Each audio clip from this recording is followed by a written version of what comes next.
Naman yung kusina ko, guys. Hindi ko alam kung anong napagawa nito. Guys, buong kusina ko. Oh my God, anong gagawin dito? Sira yung aking ano na naman ito. Panibagong sira. Ano wala? Meron nga oh. Lahat nga yan. Nakapalibot. Baka itong ano puno na. Marami ng tubig dito. So nag-exist dito. Dito nagtagasa na sila.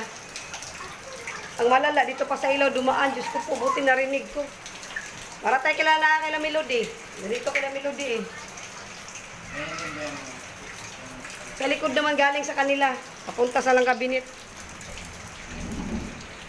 Grabe ka worse. Ay, ano ba to? Dito, pakicheck naman ito uli yung ano ko, bubong. Parang awa mo na. Ano bang problema doon sa alunod? Oh, agas talaga yan. Tubig na yan. Ilaw pa dumaan. Sa ilaw pa dumaan. Oh my gosh. Grabe yung kalbaryo ko nito. Nakailang pagawa na ako dito.